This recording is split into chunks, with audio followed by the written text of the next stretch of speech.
കയ്യിൽ അവരെ എനിക്ക് വിശ്വാസമൊന്നുമില്ല. എനിക്ക് കോടതിയെ വിശ്വാസമുള്ളൂ. പിണറായിനെയും കൂട്ടരെയും യാതൊരു വിശ്വാസവും ഇല്ല.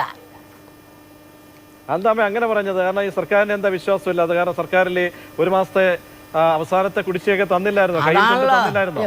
തൊഴിലുറപ്പുകാരുടെ പണിക്കൂലിക്കാരുടെ ഒരു ബക്കറ്റ് കൊണ്ട് നടന്ന് തിരിച്ചു മേടിച്ച് അവരെ കുരിശേ കയറ്റി.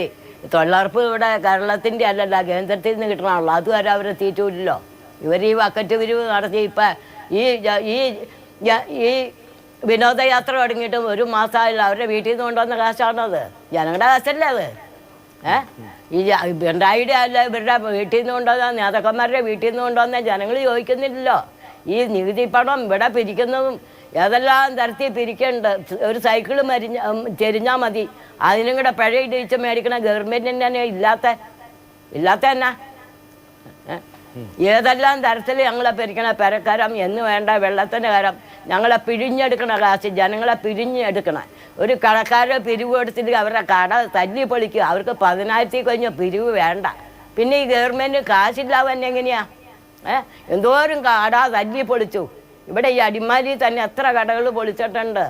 Company eastern company പൊളിച്ചിട്ടുണ്ട്.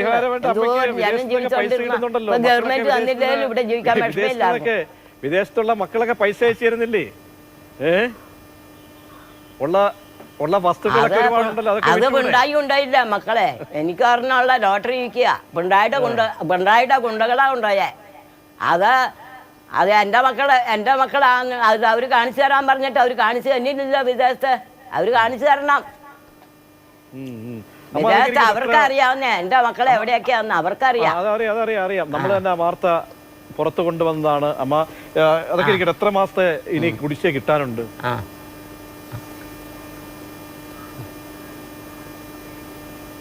എനിക്ക് 5 മാസം കിട്ടാനുണ്ട്. എനിക്കല്ല, എല്ലാ ജനങ്ങൾക്കും 5 മാസത്തെ കാശ് കിട്ടണം.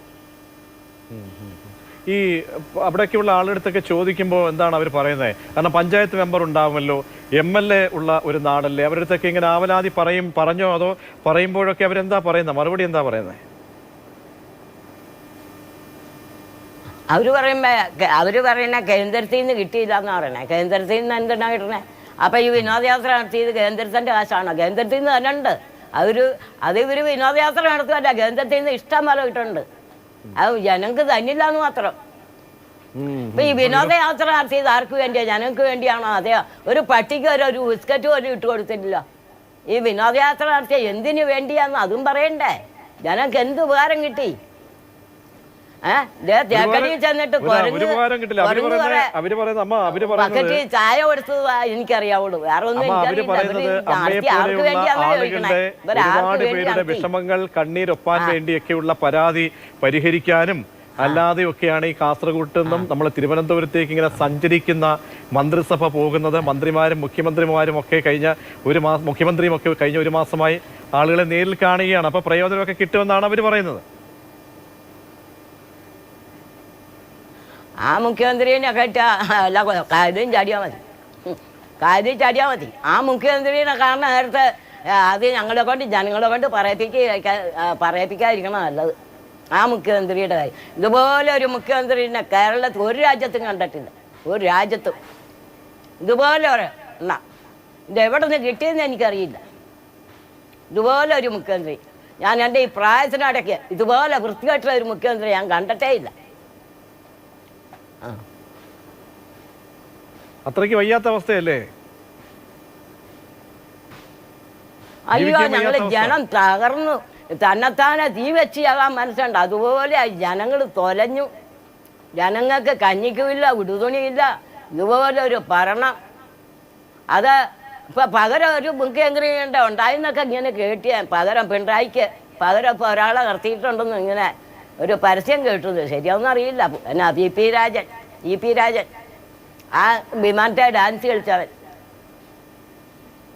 ഡാൻസ് കളി കൂടുതലാണ് വിമാനത്തേൽ. ഇനി കോഴി വളർക്കുന്ന ആൾ പറഞ്ഞത്. അയാൾ കയറിയാലെന്ന് പറഞ്ഞാൽ ആ ട്രെയിനിലും കയറിയല്ല, ആ വിമാനത്തേലും ഇ പി രാജൻ കയറിയല്ല. ഇനി എത്ര നാൾ കാത്തിരിക്കാൻ നിവൃത്തിയുണ്ട്. ഇപ്പോൾ എങ്ങനെയാണ് അമ്മ കഴിഞ്ഞു പോകുന്നത്? അമ്മയെ പോലെ ഒരുപാട് പേര് കാരണം എല്ലാവർക്കും നമുക്ക് ഈ തുച്ഛമായിട്ടുള്ള തുകയെന്നൊക്കെ നമുക്ക് കേൾക്കുമ്പോഴും അത് വെച്ച് ചികിത്സയ്ക്ക് രോഗത്തിന് പിന്നെ മരുന്നിന് വേണ്ടി കാത്തിരിക്കുന്ന ഒരുപാട് പേര്, കിഡ്നി രോഗികളുണ്ട്, ക്യാൻസർ രോഗികളുണ്ട്, അങ്ങനെ ഒരുപാട് ആളുകൾ. അപ്പോൾ അമ്മ കാട്ടിക്കൊടുത്തത് വലിയൊരു സന്ദേശമാണ്. കോടതിക്ക് മുന്നിലേക്ക് പോകുന്നു, കോടതിയിൽ നിന്നൊരു ഇടപെടൽ അതുപോലും നമുക്ക് ഒരു അസാധാരണമായ ഒരു കാര്യമാണ്. കിട്ടുന്ന ഒരു ക്ഷേമ പെൻഷന് വേണ്ടി കോടതിയുടെ ഇടപെടലൊക്കെ വരുമ്പോൾ അത് ഒരു വല്ലാത്തൊരു ദയനീയമാണല്ലേ അമ്മേ?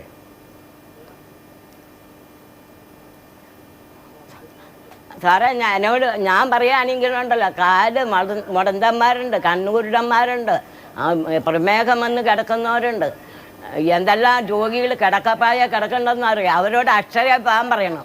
അത് എന്തിനാന്ന് ചോദിച്ചാൽ ഇവർക്ക് തട്ടിയെടുക്കാനാ. കാരണം അക്ഷയ പോയില്ല എന്നും പറഞ്ഞ് ഇവരുടെ കള്ളത്തരം എന്തോരം ഗവൺമെൻറ് ഭരിച്ചിട്ടുണ്ട്. 45 കൊല്ലമായി ഞാൻ പെൻഷൻ മേടിക്കാൻ തുടങ്ങിയിട്ട്. ഇവർ ഈ ഇടക്കാലം കൊണ്ട് ഈ അക്ഷയ വെച്ചേക്കണം എന്തിനാ? ഇത് തള്ളിക്കളയാൻ വേണ്ടി. എങ്ങനെയാണ് കിടക്കപ്പായ കിടക്കണം? എങ്ങനെ കൊണ്ടുപോകും? ഇനിയിപ്പോൾ കാറ് വിളിച്ചു കൊണ്ടുപോയാൽ പിന്നെ അതിൽ നിന്ന് എന്നാ കിട്ടും? ഈ കിടക്കപ്പായ കിടക്കുന്നവർക്ക് എന്ത് കിട്ടും? അതും തന്നെയല്ല, വഴിയരികിലല്ലാത്തവരെ എടുത്തുകൊണ്ട് വരണ്ടേ? അതിന് വേറെ ആൾക്കാരുണ്ടോ? ഒറ്റക്കാരുണ്ട്, അവരെ എടുത്തുകൊണ്ട് വരാൻ എല്ലാവരും ഉണ്ടോ? സാറൊന്ന് ആലോചിച്ച് നോക്ക്. ഈ അക്ഷയ പോകേണ്ട ആവശ്യം എന്നാ? ഇതിന് പിന്നെ ഈ പിണറായി വന്നാൽ പിന്നെ ഇങ്ങനെയൊരു സംഭവം ഇല്ലായിരുന്നല്ലോ സാറേ. അങ്ങനെ പറഞ്ഞ് ഒത്തിരി പേരുടെ തള്ളിക്കളഞ്ഞെന്നാണ് പറഞ്ഞത്, ഒത്തിരി പേരെ. അത് അവർക്ക് തട്ടിയെടുക്കാനുള്ള അടവ് കൗശലമല്ലേ അത്?